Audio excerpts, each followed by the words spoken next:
Navarro Luna.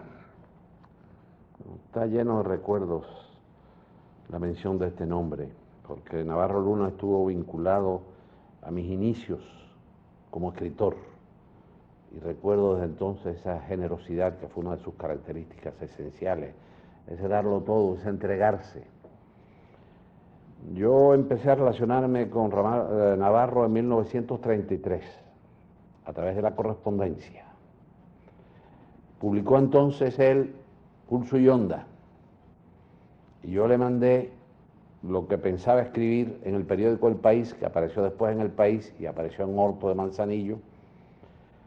Su respuesta fue tan efusiva, tan llena de referencias a criterios que otros intelectuales de la época, entre ellos Marinello, tenía sobre aquel escritor de 19 años que vivía en Cienfuegos y que no era conocido más allá de los confines de nuestro terruño, que me emocionó y me dio fuerzas. Se sabe lo que es trabajar en el aislamiento de tierra adentro. En aquella época, entre La Habana y el interior del país, había una distancia que ahora no se percibe, pero que era muy grande. Y empecé a conocer allí a Navarro Luna, ese hombre fuerte, enérgico y al mismo tiempo muy generoso, muy dado a los demás, que a lo largo de la vida iría conociendo cada vez mejor. Ustedes tienen referencia a los orígenes de Navarro. Navarro fue el hijo de doña Martina porque su padre murió cuando él era muy niño y doña Martina tuvo que refugiarse junto al hermano en Manzanillo. El hermano de doña Martina murió y doña Martina se quedó sola haciendo los menesteres más humildes para la supervivencia de los 4 hijos y después se hizo maestra.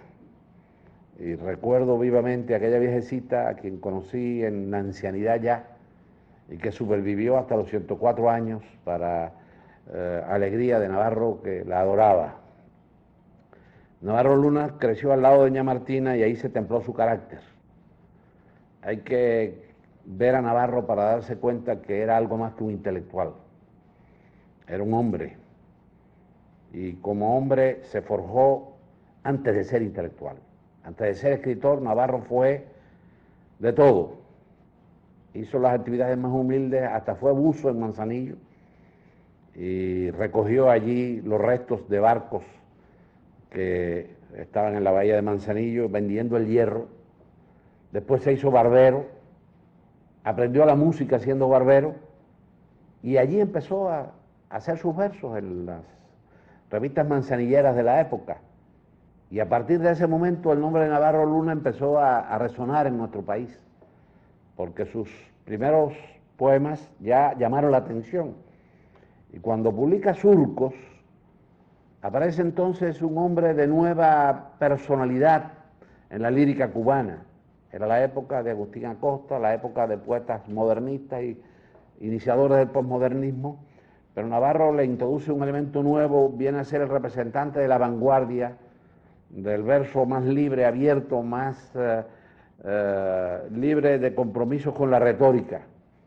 Y toda su poesía a partir de entonces está señalada por esta fortaleza que le viene también de su contacto con el pueblo y de su iniciación política, que ya es una iniciación política liberal, y que en el año liberal en el buen sentido de la palabra, no de los viejos liberales del Partido Liberal, y que se convierte después, en el año 1930, en un acercamiento y una pertenencia al movimiento comunista de Cuba.